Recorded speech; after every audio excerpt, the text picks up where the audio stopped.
8 বছরের জ্যোৎস্না দেউরি স্কুলে ঘুমিয়ে পড়ে এবং যখন তার ঘুম ভাঙে তখন সে নিজেকে খুঁজে পায় অন্ধকার স্কুলের ভেতরে।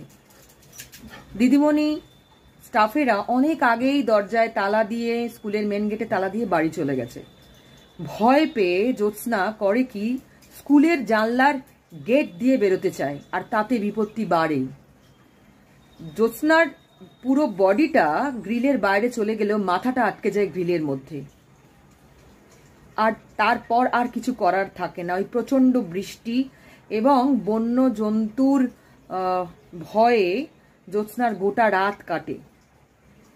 পরের দিন শুক্রবার সকালবেলায় যখন স্কুল খোলে তখন আবিষ্কার করে স্কুলের টিচার স্টাফেরা যে জ্যোৎস্না গ্রিলের ভেতর আটকানো মাথা এবং বডিটা বাইরে ঝুলছে, ওই অবস্থাতে রয়েছে। জ্যোৎস্নার বাবা মাও রাত্রিরেই খোঁজাখুঁজি শুরু করে, কিন্তু পায় না। পরে তারা স্কুলের থেকে খবর পেয়ে পৌঁছায়। ঘটনাটি ঘটেছে ভুবনেশ্বরের আনজির বলে, উড়িষ্যার ভুবনেশ্বরের আনজির, কেওনঝাড় যে ডিস্ট্রিক্ট অফিস থেকে মোটে 7 কিলোমিটার। এই ঘটনায় জ্যোৎস্নার মা যে অভিযোগ করেছে যে স্কুল টিচার বা স্টাফেদের গাফিলতি, তারা দরজা দেওয়ার আগে, এটা ঘটেছে আপার প্রাইমারি স্কুল, সরকারের আপার প্রাইমারি স্কুল।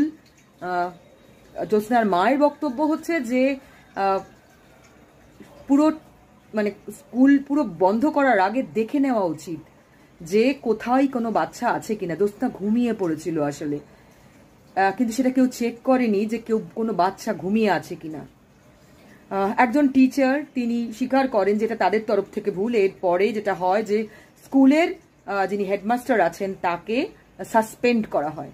কিন্তু কি ভয়ঙ্কর, একটি বাচ্চা মেয়ে ঘুমিয়ে পড়েছিল স্কুলের ভেতর, এবং তার যখন ঘুম ভাঙে সে একটা অন্ধকার স্কুল ক্লাসরুমের মধ্যে, বন্ধ স্কুলের প্রেমিসিসের মধ্যে নিজেকে খুঁজে পায়, এবং তারপর সে বেরোতে চাইলে তার মাথা আটকে যায় গ্রিলে। বডিটা সারা রাত ওভাবেই ঝুলতে থাকে, নিজে জ্যোৎস্না ঝুলতে থাকে যতক্ষণ না সকাল হয়, স্কুল খোলে।